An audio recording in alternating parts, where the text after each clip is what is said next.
The only answer to oligarchy is organizing. The only answer to authoritarianism is grassroots democracy.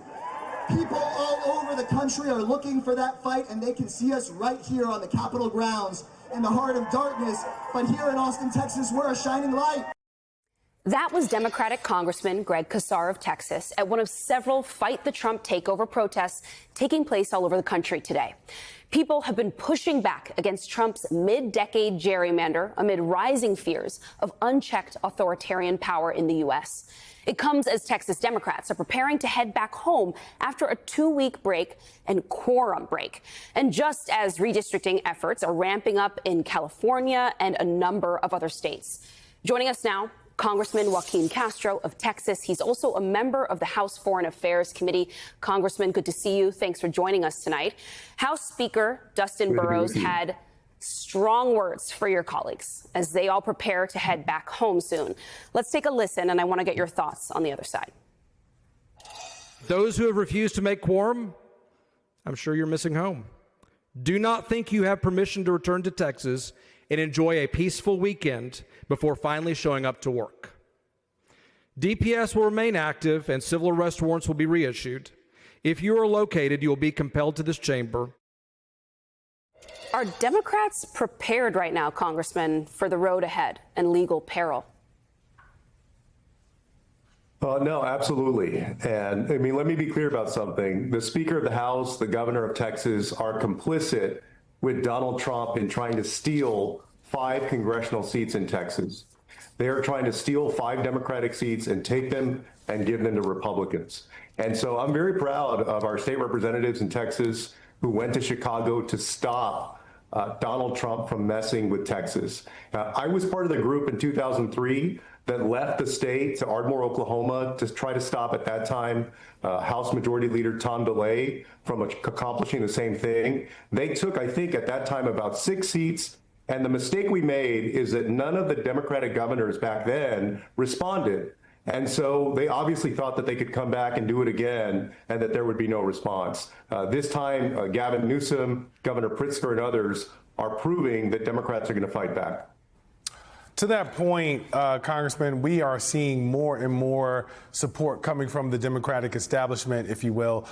We've heard from former Attorney General Eric Holder. We've heard from former President Obama, who've both offered encouraging words to those state house reps in Texas and to the party at large. What do you think is next in terms of this fight, given that it does seem to be generating the type of momentum that could be helpful to Democrats if they can galvanize more and more of their base around this issue?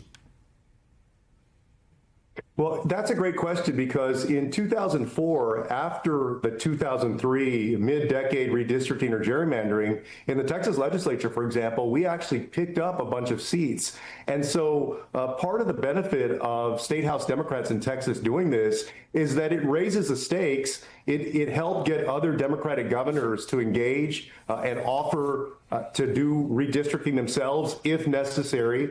But it also lets the American people know that these folks are trying to steal congressional seats. And I'll tell you, I don't want to replace 5 Democrats with 5 Republicans who vote against cancer research, who vote to cut Affordable Care Act subsidies, who vote to cut Medicaid, who talk about cutting Social Security and Medicare for people. We don't need to replace 5 Democrats in Texas with 5 Republicans who are going to do every single thing that one man, Donald Trump, tells them to do. So let me play for you what Gavin Newsom, governor of California, somebody who's obviously responded to what has happened in Texas very aggressively. Let me play for you what he has said about these efforts and what he's doing in his state, and I'll get your thoughts on the other side. Take a listen. We're putting the maps on the ballot, and we're giving the power to the people. This will be the first redistricting that's ever done that. That's the difference. We tried to raise the standards, and these guys are not playing by any set of rules. So this time requires us to act anew, not just think anew. So a bold move by the governor of California there, and certainly an important one, as you said, to kind of take the fight nationally, if you will, even though what is happening in Texas is just happening to Texas.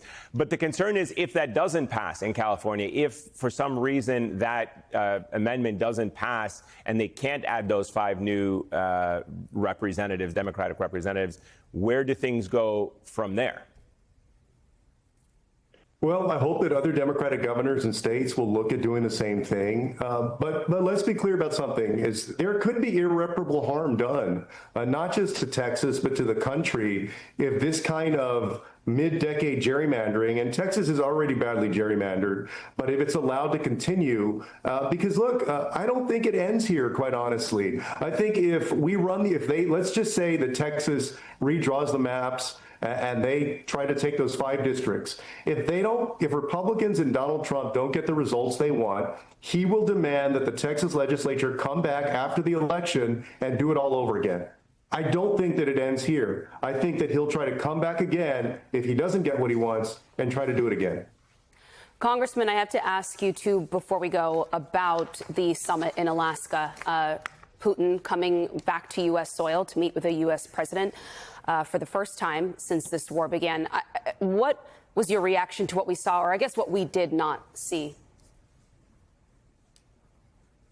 I mean, stunning disappointment. I think Ambassador McCall laid it out well, that already President Trump was starting off by greeting in the United States somebody who was a war criminal, somebody who was a dictator in Russia, who was essentially there for the rest of his life as a leader of that country, somebody who's committed war crimes with respect to the people of Ukraine. But I think a lot of people are hopeful, okay, well, the only way this may end is if we actually engage in diplomacy and talk. But it turned out to be a complete bust. And none of the things that President Trump set out to get did he end up getting. And my larger concern is 2 things. First, there seems to be a playbook with leaders now, especially recently. Take Kim Jong-un, for example, in Donald Trump's first term. He took the opportunity to meet with Donald Trump, but then kept developing that nuclear program. And they're much further along in terms of their nuclear development now than they were when he met with Donald Trump back in 2017. Or even folks like Benjamin Netanyahu, who seemed to engage in negotiations on a ceasefire, but then use that opportunity, end up backing out of any kind of agreement, and still are pummeling the people of Gaza. So there seems to be this practice with world leaders and folks that have committed war crimes to play this game where they buy time and then they continue to do horrible things. And my fear is that that's the case with Vladimir Putin here.